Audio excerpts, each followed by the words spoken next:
नमस्कार, रफ्तार मीडिया में आपका स्वागत है। आपके साथ मैं रीना झा बालियान। खबरों का रुख करेंगे, लेकिन उससे पहले एक नजर डालते हैं इस वक्त की हेडलाइंस पर। धामी कैबिनेट बैठक में मुख्यमंत्री एकल महिला स्वरोजगार योजना की घोषणा। हर साल 2000 महिलाओं को स्वरोजगार देने का ऐलान। कुल 20 प्रस्तावों पर लगी मुहर। लेट लतीफी से दफ्तर पहुंचने वाले कर्मियों पर चलेगा अनुशासन का डंडा। कार्मिक विभाग ने जारी किया आदेश, बायोमेट्रिक हाजिरी लगाना अनिवार्य। डेंगू और मलेरिया से निपटने के लिए दून जिला प्रशासन की खास तैयारी। फॉगिंग के साथ घर घर जाकर की जाएगी डेंगू लार्वा की जांच। अस्पतालों में व्यवस्था दुरुस्त करने के निर्देश। टिहरी के गंगी गांव में आजादी के बाद अब पहुंची बिजली। सोलर लाइट के भरोसे रहते थे ग्रामीण। स्थानीय लोगों ने किया विधायक और डीएम का धन्यवाद।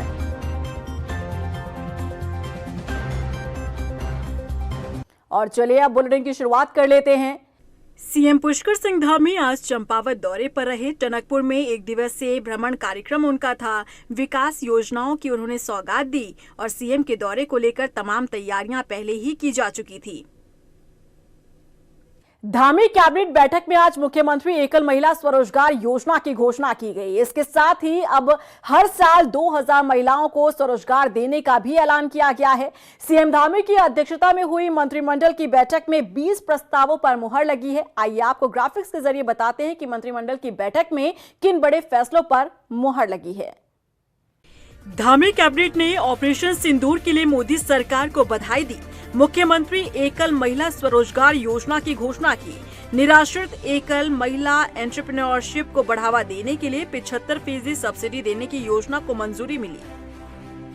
हर साल 2000 महिलाओं को स्वरोजगार देने का ऐलान। मुख्यमंत्री स्वरोजगार योजना का दूसरा चरण शुरू करने का फैसला। तपोवन से नरेंद्र नगर रोपवे के लिए टेक्निकल पार्टनर को शामिल करने का फैसला। ऊर्जा विभाग में व्यवस्था में सुधार को लेकर मैकेंजी की रिपोर्ट को कैबिनेट से मंजूरी। केंद्रीय आपदा फंड की राशि अब किसी भी शेड्यूल बैंक में बेहतर ब्याज के लिए रखी जा सकेगी। पशुपालन विभाग में नई नीति आई। राज्य में 65 पोल्ट्री फार्म बनाने की तैयारी। उत्तराखंड में आवारा पशु हटाने के लिए नई नीति। पशुपालन विभाग को नोडल बनाया गया। आवारा पशु हटाने के लिए गौशाला निर्माण का अधिकार अब डीएम को दिया गया। एनजीओ को गौशाला निर्माण के लिए 60% सब्सिडी देने की तैयारी। वित्त विभाग संयुक्त आयुक्त के पद के प्रमोशन नियमावली को मंजूरी। उत्तराखंड में किशोर न्याय निधि नियमावली को मंजूरी। स्ट्रीट चिल्ड्रन पॉलिसी को मंजूरी। उत्तराखंड में फायर सर्विसेज से जुड़े मानक में बदलाव को कैबिनेट की मंजूरी। उत्तराखंड में स्वजल विभाग से जुड़े प्रोजेक्ट को काम पूरा होने तक चलाया जाएगा। उत्तराखंड में वर्चुअल रजिस्ट्री को मंजूरी। वर्चुअल रूप से वीडियो केवाईसी करने को मंजूरी। परिवहन विभाग उत्तराखंड में ग्रीन सेस में 28 से 30% इजाफे को कैबिनेट की मंजूरी। लगभग 20 मत थे आज, 20 मत थे। तो इसमें सबसे पहला मत था, ये ऊर्जा विभाग का मत था। ऊर्जा विभाग के द्वारा जो मैकेंजी कंपनी है उसके माध्यम से यूपीसीएल में कैसे सुधार किया जा सकता है उसके बारे में एक रिपोर्ट प्रस्तुत की गई थी। रिपोर्ट के आधार पे एक पॉलिसी डॉक्यूमेंट ऊर्जा विभाग के द्वारा बनाया गया था। उसी का आज माननीय मंत्रिमंडल के सम्मुख प्रस्तुतिकरण किया गया। माननीय मुख्यमंत्री जी द्वारा ऑपरेशन सिंदूर के लिए माननीय प्रधानमंत्री जी, माननीय गृह मंत्री, रक्षा मंत्री और पूरी भारतीय सेना को जो जिस तरह से संचालित किया गया है सफलतापूर्वक, उसके लिए बहुत बहुत बधाई और धन्यवाद भी प्रेषित किया। और ये भी निर्णय लिया गया कि इसको महामहिम राष्ट्रपति और महामहिम प्रधानमंत्री जी और रक्षा मंत्री जी को प्रेषित किया जाए। दूसरा मत ये सचिवालय प्रशासन मुख्यमंत्री कार्यालय मत का था। इसमें जो आपदा मुख्यमंत्री राहत कोष में जो धनराशि रखी जाती है, अभी तक वो पब्लिक सेक्टर बैंक में रखने की व्यवस्था थी। उसमें अधिकतम ब्याज कमाने के लिए जो सभी शेड्यूल्ड कमर्शियल बैंक को इसमें अलाउ किया गया है, उसमें ये व्यवस्था की गई कि जो अधिकतम ब्याज देंगे वहीं पे मुख्यमंत्री राहत कोष की धनराशि रखी जाएगी। ऑपरेशन सिंदूर की सफलता और भारतीय सेना के शौर्य को देखते हुए अब बीजेपी तिरंगा यात्रा निकाल रही है। देहरादून से शुरू हुई तिरंगा यात्रा अब हर जिले में जाकर भारतीय सेना के शौर्य गाथा को सुनाएगी और इसके लिए प्रदेश भर में बीजेपी महिला विंग सिंदूर यात्रा भी निकालने जा रही है। देखिए, तिरंगा शौर्य सम्मान यात्रा, इसके पीछे का मूल भाव देश के प्रत्येक नागरिक को देश के सैनिकों के सम्मान में एक प्रकार का ज्वार दिखाई दे, प्रभाव दिखाई दे, इसके नाते सब जगह हो रहा है। देहरादून के राजधानी के बाद हमारे जिला केंद्रों पे यात्राएं हो रही, प्रमुख स्थानों पे भी हो रही हैं। कल विकास नगर में बड़े स्थानों में, नैनीताल में है, मसूरी में है, तो एक प्रकार से प्रमुख स्थान और सभी जनपदों में हम इस यात्रा को करने वाले हैं जो बड़ी संख्या में। और हमने कोई पार्टी के झंडे को इसको स्वरूप नहीं दिया है, हमने तिरंगे को स्वरूप दिया है, एक नागरिक राष्ट्र के नाम।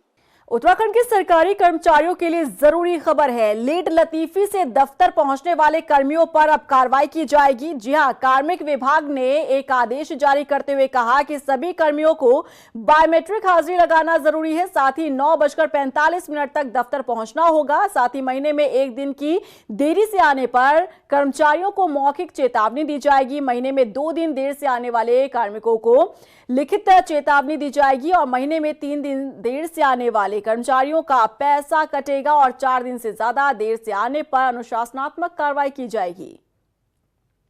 रुड़की में कांग्रेस नेताओं ने मध्य प्रदेश के बीजेपी मंत्री विजय शाह के खिलाफ कड़ी कार्रवाई करने को लेकर एसपी देहात को एक ज्ञापन सौंपा। साथ ही उन्होंने कहा कि देश की बेटी और भारतीय सेना की अफसर सोफिया कुरैशी को लेकर दिए गए विवादित बयान पर मंत्री के खिलाफ कड़ी कार्रवाई होनी चाहिए। देश की जो भावनाएं हैं, विजय शाह मध्य प्रदेश के मंत्री ने आहत की हैं, सोफिया कुरैशी को आतंकवादियों की बहन करार दिया है, उससे संपूर्ण पूरे देश की भावनाएं आहत हुई हैं। और जिस तरीके से उन्होंने देश की सेना के ऊपर बातों से प्रहार किया और साथ ही साथ महिला शक्ति के ऊपर, देश के ऊपर प्रहार किया, उसकी कार्रवाई की मांग को लेकर के एक एफआईआर के रूप में ज्ञापन हमने एसपी देहात साहब को सौंपा है। उस पर न्यायोचित कार्रवाई की मांग की है। भारत पाकिस्तान युद्ध विराम के बाद अब एक और जंग शुरू हो गई है और वो है साइबर वॉर। जानकारी के मुताबिक पाकिस्तान हर दिन भारत के अलग अलग संस्थानों पर साइबर अटैक करने की कोशिश कर रहा है। उत्तराखंड भी अब इस टारगेट लिस्ट में शामिल हो गया है। मिलिट्री पुलिस कंट्रोल रूम में संदिग्ध मैसेज आए थे, इसमें यूनिट की सुरक्षा से संबंधित जानकारी हासिल करने की कोशिश की गई है। देखिए रिपोर्ट। भारत पाकिस्तान युद्ध विराम के बाद साइबर वॉर की कोशिश, सुरक्षा से जुड़ी जानकारी जुटाने में लगे हैकर्स। भारत पाकिस्तान के बीच चल रहा युद्ध फिलहाल थम गया है, लेकिन दूसरी तरफ साइबर अटैक की कोशिशें जारी है। देहरादून के क्लेमेंटाउन स्थित मिलिट्री पुलिस स्टेशन पर साइबर हमले का प्रयास किया गया। साइबर अपराधियों ने मिलिट्री पुलिस कंट्रोल रूम में एपी के फाइल और पाकिस्तान से जुड़े कई संदिग्ध मैसेज भेजे हैं। सेना की ओर से इस संबंध में साइबर अपराध थाने में शिकायत की गई है। क्लेमेंटाउन थाना पुलिस ने जांच शुरू कर दी है। मिलिट्री पुलिस की ओर से दी गई तहरीर में बताया गया कि मिलिट्री पुलिस कंट्रोल रूम में संदिग्ध मैसेज आए थे, इसमें यूनिट की सुरक्षा से संबंधित जानकारी हासिल करने की कोशिश की गई। देखिए, ये जो 14th हमारी इन्फेंट्री डिवीज़न प्रोवोस्ट यूनिट है क्लेमेंटाउन क्षेत्र की, तो उनका जो मिलिट्री पुलिस कंट्रोल रूम है, तो वहाँ पे 4 और 5 तारीख के दरमियान कुछ अननोन नंबर से कुछ व्हाट्सएप मैसेजेस उनके द्वारा जो है ट्रैक किए गए थे और वो संदिग्ध नंबर थे।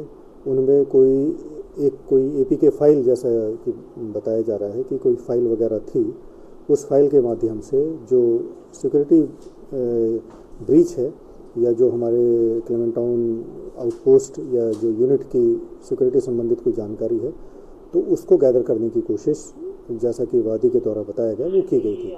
तो उनकी वादी की तहरीर के आधार पर इसमें एफआईआर हमारे द्वारा जो सुसंगत धाराएं हैं आईटी एक्ट की, वो दर्ज कर ली गई है।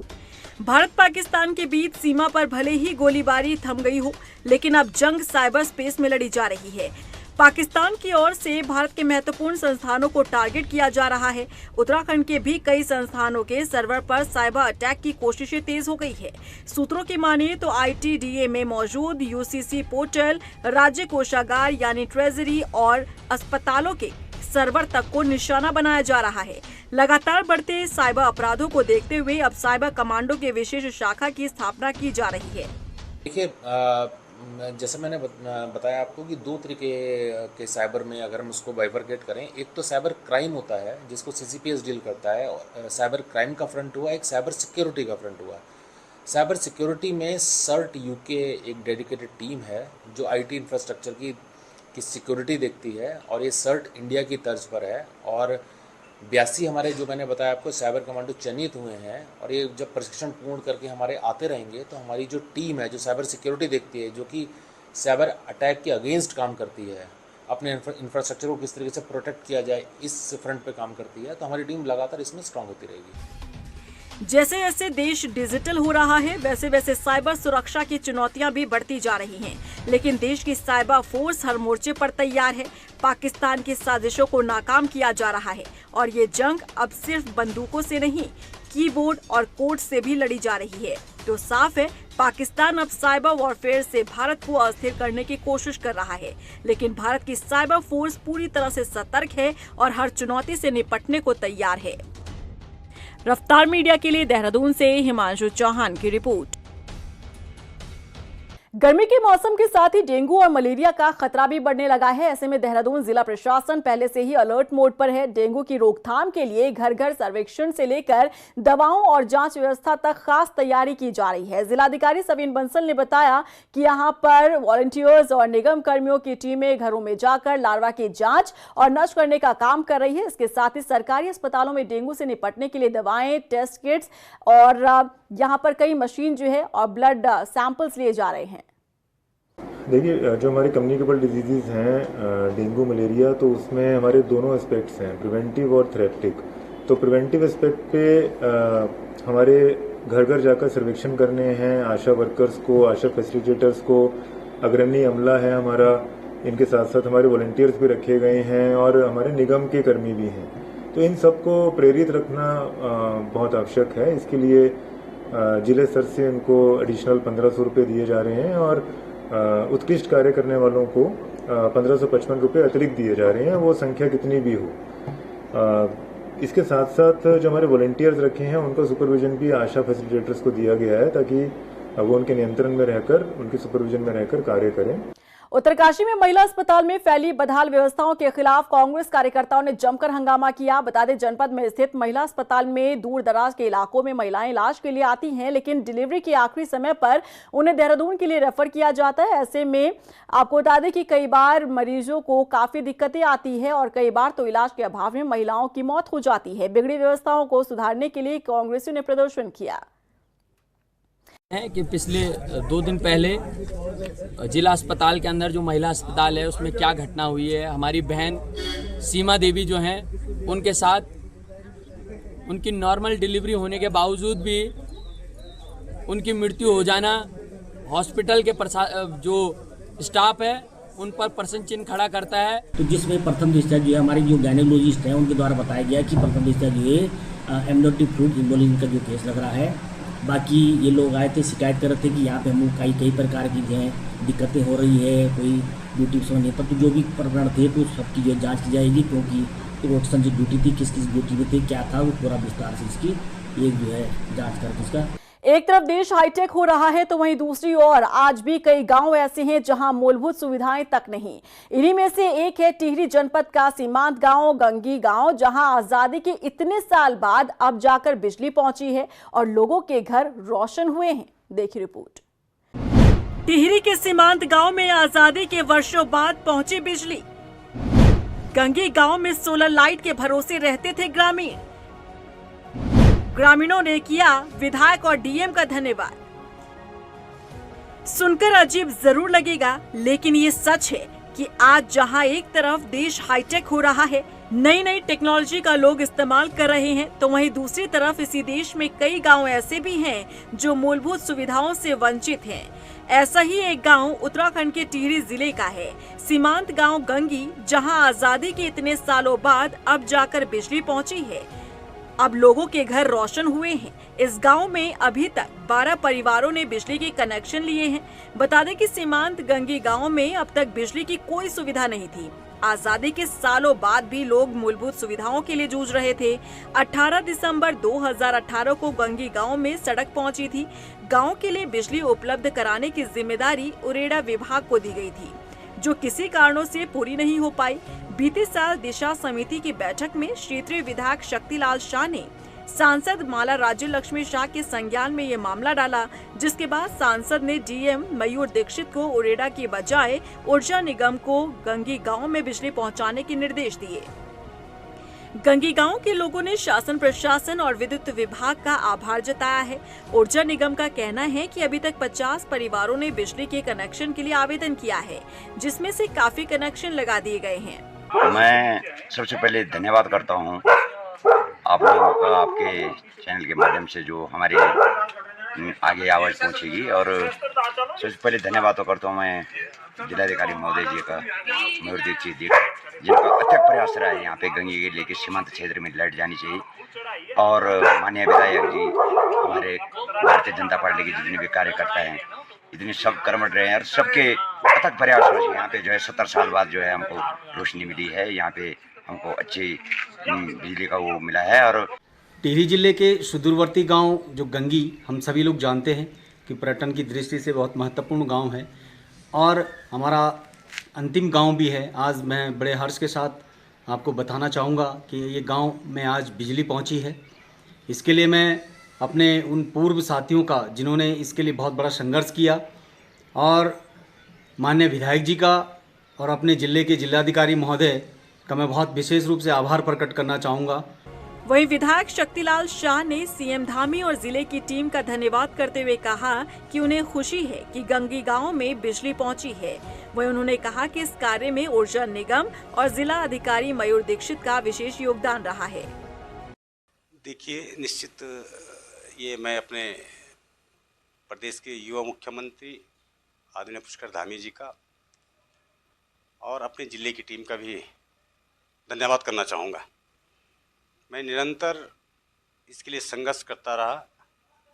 आप इस बात को भी भली भांति जानते होंगे कि मैं 2016 में मैंने 6 दिन का आमंत्रण किया था और मेरा उद्देश्य ये था, मेड, मरवाड़ी, पिंसवाड़, गेंवाली, गंगीरी, ये 6 गाँव के लिए मैंने विद्युतीकरण के लिए मैंने आमंत्रण किया था।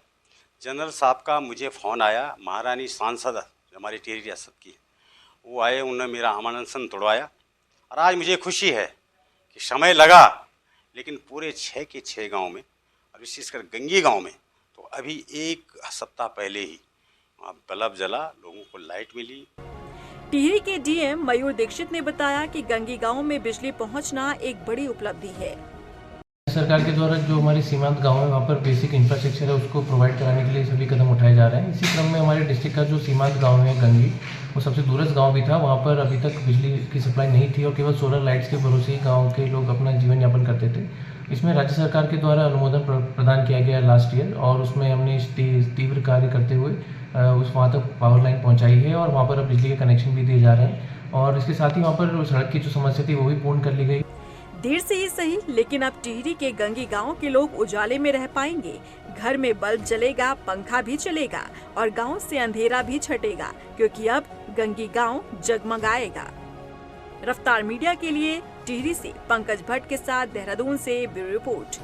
दिनेशपुर में शक्ति फॉर्म के बीच सीधी बस सेवा शुरू होने से क्षेत्र की जनता ने सरकार का आभार जताया है। इससे पहले लोगों को दिनेशपुर से शक्ति फॉर्म जाने के लिए 3 बसों को बदलना पड़ता था। इस सफर को तय करने में करीब 3 घंटे का वक्त लगता था। वहीं सीधी बस सेवा शुरू होने से सफर करीब 1 से 1.5 घंटे में तय किया जा सकेगा। ऐसा ये 13 बसें चलेंगी 21 तारीख से। 6:30 बजे शक्ति फार्म से चलेगी, 6:30 बजे दिनेशपुर से चलेगी। और बहुत अच्छा हो गया कि शक्ति फार्म में आम लोगों की रिश्तेदारी है।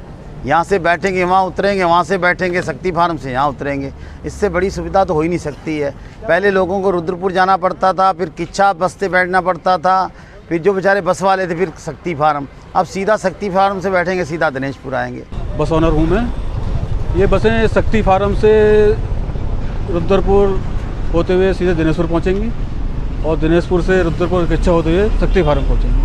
पहलगाम आतंकी हमले और पंजाब के भटिंडा में आर्मी कैंट में लक्सर के एक युवक द्वारा पाकिस्तान के लिए जासूसी करने के बाद पुलिस अलर्ट हो चुकी है। रुड़की पुलिस ने सेना और पुलिस की वर्दी बनाने और बेचने वाले दुकानदारों को हिदायत दी है। बता दें कि रुड़की के लाल कुर्ती में कई दुकानें ऐसी हैं जिन पर सेना और पुलिस की वर्दी सहित सारा सामान मिलता है। ऐसे में पुलिस ने जागरूकता अभियान चलाकर लोगों को भी जागरूक किया है।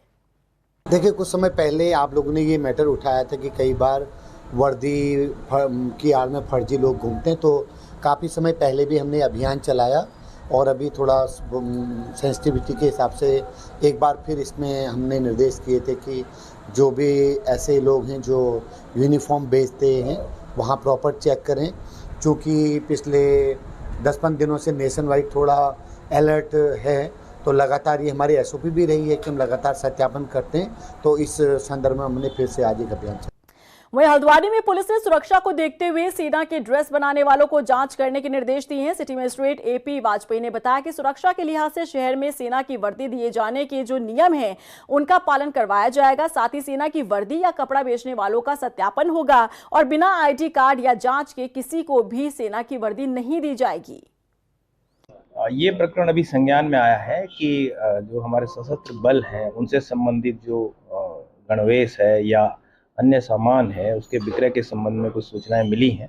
उनको पुलिस के अधिकारियों के साथ इस सूचना को साझा किया जाएगा और जो भी इस तरह के विक्रेता हैं उनका सत्यापन कराने के लिए हम लोग कार्रवाई करेंगे और ये जो हमारे एग्जिस्टिंग रूल्स हैं उसका किसी तरह से वायलेशन न हो, ये हम सुनिश्चित करेंगे। गदरपुर से तराई केंद्रीय वन विभाग की पीपल पड़ाव रेंज में वन विभाग ने तस्करों पर बड़ी कार्रवाई करते हुए शीशम और सागौन की लकड़ियां जब्त की हैं। वन क्षेत्राधिकारी रूप नारायण गौतम ने बताया कि मुखबिर की सूचना पर कार्रवाई को अंजाम दिया गया। हालांकि आरोपी मौके से फरार है। इसका जो बैन से लगा क्षेत्र है वो संवेदनशीलता एक विभाग के रूप में हमको परीक्षा इसकी सहायता से उनके बच्चों के लिए और जो भी अपराधी उनके विरुद्ध कार्रवाई करने इस क्रम में पिछले कुछ समय में काफ़ी बड़ी संख्या में कार्रवाई शुरू हुई, बच्ची बरामद की गई है। उत्तरकाशी में विश्व बैंक द्वारा वित्त पोषित पुलों के निर्माण में बड़ी धांधली का आरोप लगा है। बता दें कि उत्तरकाशी में साल 2020 से लेकर 22 तक विश्व बैंक द्वारा वित्त पोषित 7 पुलों का निर्माण किया गया था, जिसमें RTI से खुलासा हुआ है कि निर्माण कार्य में 40% फर्जी बिलिंग हुई। साथ ही बड़ी अनियमितताएं सामने आई है। इस मामले में लोक निर्माण विभाग के अधिकारी भी गोलमाल जवाब देते नजर आए। निर्माण में भी हो गई, जब इतना दिख रहा निर्माण में तो विभाग के क्या है क्या नहीं, वो तो इसके बारे में हम ज़्यादा नहीं जान सकते, पर होगा इसमें भी बेईमानी होगा, बीच में भी सारा मुझे तो लगा सारा गोलमाल है। ये वर्ल्ड बैंक के डिवीजन बंद हुए थे तो वर्ल्ड बैंक द्वारा हमारे यहाँ पर अपना रिकॉर्ड रखा गया था, जैसे उनके डॉक्यूमेंट्स वगैरह और पुल भी और जो वर्कों से संबंधित है, तो हमारे पास इनके डॉक्यूमेंट्स वगैरह वो उपलब्ध हैं। तो इसके साथ वीडियोग्राफी वगैरह उनके द्वारा कोई उपलब्ध नहीं कराई गई, तो डॉक्यूमेंट्स वगैरह है वही उपलब्ध है हमारे। अल्मोड़ा के सल्ट थाना क्षेत्र में पुलिस ने एक युवक को 11.325 किलोग्राम गांजे के साथ ही गिरफ्तार किया है। आरोपी लगेज बैग में कपड़ों की आड़ में गांजा भरकर मुरादाबाद ले जा रहा था। गांजे की बाजार में कीमत लगभग 2,83,125 रुपए बताई जा रही है। वहीं आरोपी के खिलाफ मुकदमा दर्ज कर आगे की कार्रवाई शुरू की गई है। देखिए, नशे खिलाफ हमारा ये अभियान लगातार जारी है। ये हमारा प्रण है कि भाई यथासंभव जहाँ तक हो हम नशे खिलाफ कार्रवाई करें और नशा मुक्त हम जनपद को करने के लिए जितना हमें हो सकता है योगदान करें। उसी क्रम में मैं ये कह सकता हूँ कि आज एक कार्रवाई करते हुए हमारे सल्ट थाना पुलिस ने लगभग 11 केजी से अधिक के गांजे के साथ एक युवक को गिरफ्तार किया है। यह युवक बेसिकली फेरी का काम करता था और बाद में उस सूटकेस में ये अपना गांजा उसको लेके जा रहा था, जिसकी कीमत लगभग 2.25 लाख के आसपास है। हरिद्वार के नगर कोतवाली क्षेत्र में एक 4 साल की बच्ची की हत्या कर शव को सुरंग के पास रेलवे ट्रैक पर फेंक दिया गया। मौके पर पहुंची पुलिस ने बच्ची के शव को कब्जे में लेकर पोस्टमार्टम के लिए जिला चिकित्सालय भेज दिया। दरअसल हरिद्वार के रोड़ी बेलवाल स्थित गड्ढा पार्किंग में रहने वाली बच्ची 2 दिन से लापता थी, जिसके बाद बच्ची के पिता की शिकायत पर मामला दर्ज कर छानबीन शुरू हुई। अब पुलिस मामले की तहकीकात कर रही है। कल शाम को बम दास जो हमारे गड्ढा पार्किंग क्षेत्र में झुग्गी बना के रहते हैं, उनके द्वारा पुलिस में आके एक सूचना दी गई थी क्योंकि 4 साल की बच्ची घर से लापता है। उनके द्वारा इसे खोजने का प्रयास किया जा रहा है। इसके साथ ही उन्हीं के साथ रहने वाला अभियुक्त सूरज वो भी घर से लापता है। जब पुलिस के द्वारा तत्काल अपहरण में मुकदमा करके इसमें उसकी खोज के हम लोगों के द्वारा प्रयास किए गए। आज सुबह बच्ची का शव रेलवे ट्रैक के पास में मिला है। इस शव को पुलिस के द्वारा आवश्यक जो कार्रवाई है PM के लिए भेजा गया है। रुड़की में हुई फायरिंग प्रकरण का पुलिस ने खुलासा कर दिया है। तमंचे से फायर कर आत्मघाती हमले के आरोपी को 12 घंटे के भीतर पुलिस ने गिरफ्तार कर लिया। बता दें कि बीते दिन आरोपी का रणजूरा गांव में विवाद हुआ था, जिसके बाद मौके पर पहुंची पुलिस ने मामले की जांच शुरू की और आरोपी को गिरफ्तार कर लिया। 112 के माध्यम से थाना रुड़की में एक सूचना प्राप्त हुई थी, जिसमें वादी गुफरान द्वारा ये आरोप लगाया गया था कि एक व्यक्ति अरशद दल्ला के द्वारा उसके ऊपर मारपीट और फायरिंग की घटना की गई थी। ये वीडियो सोशल मीडिया पर काफ़ी वायरल भी हो रहा था। पुलिस ने तत्काल मामले की गंभीरता को देखते हुए अभियुक्त पंजीकृत किया गया और जो अभियुक्त है उसकी अरेस्टिंग के हम लोगों के द्वारा लगातार प्रयास किए जा रहे थे। इसमें अलग अलग टीमों के द्वारा 12 घंटे के अंदर अभियुक्त को मय तमंचे के और मय कारतूस के अरेस्ट किया जा सका है। रुड़की गंगनहर कोतवाली इलाके के एक डिग्री कॉलेज में प्रोफेसर द्वारा छात्राओं से छेड़छाड़ का मामला सामने आया है। बताया जा रहा है कि कॉलेज में फिजिक्स प्रैक्टिकल का वाइवा चल रहा था और छात्राओं का वाइवा लेने एक प्रोफेसर चुड़ियाला कॉलेज में आया था। इस दौरान प्रोफेसर पर छात्राओं ने छेड़छाड़ का आरोप लगाया, जिसे लेकर कॉलेज प्रबंधन सहित अन्य छात्राओं ने थाने में पहुंचकर मामले की शिकायत की। कॉलेज में पढ़ती हूँ। मैं वाइवा देने के लिए गई थी एग्जामिनर को, तो पहले तो उन्होंने मुझे टच किया चीक्स पे, तो मैं पीछे गई तो उन्होंने मेरा हाथ पकड़ के आगे किया। फिर बाद में उन्होंने मेरे दोबारा ऐसे करके चीक्स पे फिर ऐसे किया और फिर बाद में उन्होंने मुझे बैड टच भी किया। बहुत सारों के चीक्स पे किया है। देखिए, हमारे पास भी एक तहरीर आई है, जो एक डिग्री कॉलेज है यहाँ, जहाँ एक पर्टिकुलर सब्जेक्ट में कोई दूसरे डिग्री कॉलेज से प्रोफेसर आए थे। तो जिन बच्चों का वाइवा लिया जाना था, उन्होंने पाया कि बच्चियों का ये कहना है कि उनके साथ प्रोफेसर साहब ने गलत संग से बैड टच किया और इंटेंशनली कुछ चीज़ें उनको गलत फील हुई हैं। तो प्रथम दृष्टया जो वहाँ घटनाक्रम पुलिस के संज्ञान में आया, जो चीज़ें पता करी, तो इस बात की पुष्टि होती है और तहरीर हमें प्राप्त हुई है काफ़ी सारी बालिकाओं की तरफ से। हम उसमें इमीडिएट मुकदमा दर्ज कर रहे हैं और आगे की कार्रवाई जो होगी वो की जाएगी। और इसी के साथ फिलहाल इस बुलेटिन में बस इतना ही, लेकिन चलते चलते एक नजर डालते हैं इस वक्त की हेडलाइंस पर।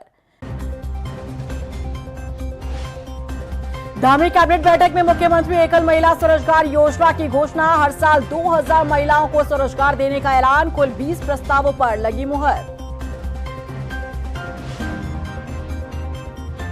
लेट लतीफी से दफ्तर पहुंचने वाले कर्मियों पर चलेगा अनुशासन का डंडा। कार्मिक विभाग ने जारी किया आदेश, बायोमेट्रिक हाजिरी लगाना अनिवार्य।